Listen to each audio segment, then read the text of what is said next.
Partido Aprista perderá su inscripción ante el Jurado Nacional de Elecciones una vez concluya el actual proceso electoral, donde se elegirá un nuevo gobierno que asumirá funciones el próximo 28 de julio. Es la primera vez, en poco menos de 100 años desde su fundación, que el aprismo queda al margen de un proceso electoral y fuera de la principal escena política nacional por mano propia. Pero ¿cómo llegó el aprismo a esta situación y cuáles son los pasos que debemos dar para recuperar el espacio perdido? En este video lo tratamos de explicar. Para esto debemos hablar un poco sobre los orígenes del aprismo. Se trata de un movimiento con proyección continental y profundas raíces filosóficas que explica la evolución histórica de nuestra región, a la que denomina Indoamérica, desde una perspectiva indoamericana. Esta concepción teórica obligaba a pasar a la acción. Y es así como se fundó en el Perú el Partido Aprista Peruano el 20 de septiembre de 1930. Desde ese momento, una larga historia de persecuciones y proscripciones políticas acompañaron a un partido cuyos militantes siempre mantuvieron sus principios y su fe incólume. Hasta 1985, en que por fin asumió la presidencia del país el joven y carismático Alan García, tras una indiscutida victoria electoral. Los resultados de este primer gobierno fueron ciertamente muy malos, con hiperinflación, especulación, desabastecimiento y el movimiento subversivo Sendero Luminoso intensificando sus actividades terroristas.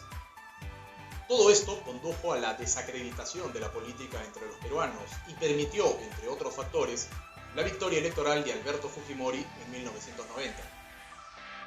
Fujimori se presentó como el opositor a los políticos tradicionales. A poco de año y medio de asumir el poder, quebró el orden constitucional, disolviendo el parlamento y persiguiendo a sus opositores políticos, incluyendo a los apristas. Una nueva proscripción surgía, alentada, valgan verdades, por el descrédito fruto de aquella primera gestión de gobierno.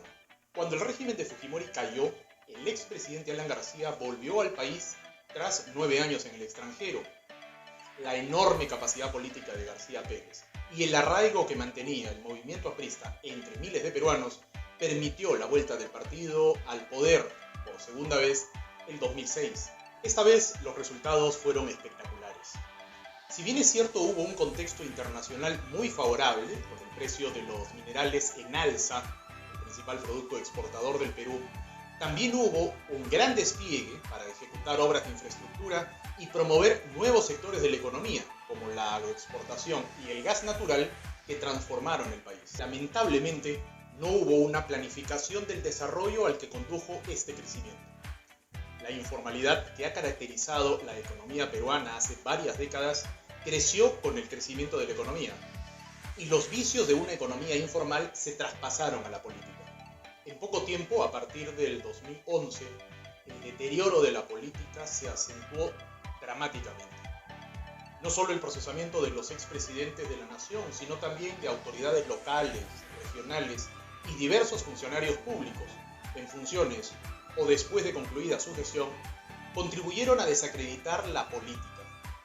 Esta vez no era, como a finales de los 80, producto de la crisis económica o la violencia subversiva.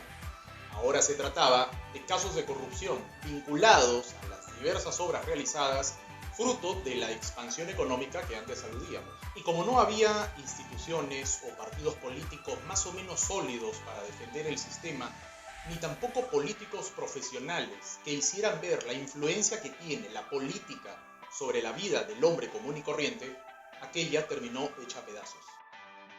El Partido Aprista no ha sido ajeno a esta corrosión. Tras el término del exitoso gobierno el 2011, donde se alcanzó la cifra récord de crecimiento del PBI en 2010 con 9%, y una espectacular reducción de la pobreza monetaria, el aprismo insistió en la figura del expresidente Alan García a falta de un relevo que no surgió entre quienes acompañaron la exitosa gestión de gobierno, ni tampoco entre quienes fueron tantas veces promovidos por el exmandatario. Así, el viejo Partido Aprista, el gran partido fundado en 1930, quedó envuelto en acusaciones y defensas judiciales y reducido a la politiquería. Las discusiones internas, ganadas por revanchas personales, agravaron esta situación. Esto llevó a la realización de sucesivos congresos partidarios cuyos resultados no fueron reconocidos por quienes perdieron la elección de la nueva dirigencia nacional en medio de mutuas recriminaciones. El resultado ha sido tener ahora una dirigencia nacional anodina, sin presencia nacional, sin rumbo, incapaz de unificar los diversos grupos formados, más por afinidades personales antes que por coincidencias programáticas, y más preocupada por cuotas fictas de poder, aspiraciones regionales o disputas políticas animadas por sus propios demonios internos. En medio de la inoperancia de quienes accedieron a la dirigencia del partido, llegó la convocatoria para las elecciones generales del 2021. Esto ocurrió en medio de una coyuntura muy particular. Lo primero que hay que decir aquí es que a partir de que Martín Vizcarra asumió la presidencia de la República, este promovió un conjunto de reformas que han tenido, entre otros efectos, como resultado una mayor injerencia de los órganos electorales del país en la actividad interna de los partidos políticos, entre ellos el APRA. De tal forma que la realización de elecciones internas organizadas y supervisadas por estos mismos órganos electorales ha sido requisito para poder presentar como candidatos a los vencedores de tales comicios. En el APRA tuvimos un proceso interno con 3 postulantes, los compañeros Nidia Vilches, Juan Carlos Sánchez y este servidor. Puede que una mayor injerencia del Estado ahora en los asuntos internos de las organizaciones políticas cree suspicacias. Pero lo cierto es que al promover la competencia interna se activaron los diferentes grupos dentro del partido. Pese a la pandemia y con todas sus restricciones, hubo entusiasmo, movilidad y un esfuerzo por elaborar, discutir y articular propuestas para el país. Como en otros escenarios de la vida, aquí la competencia alentó el trabajo partidario y echó luces sobre cómo relanzar en buena cuenta el partido, promoviendo la competencia.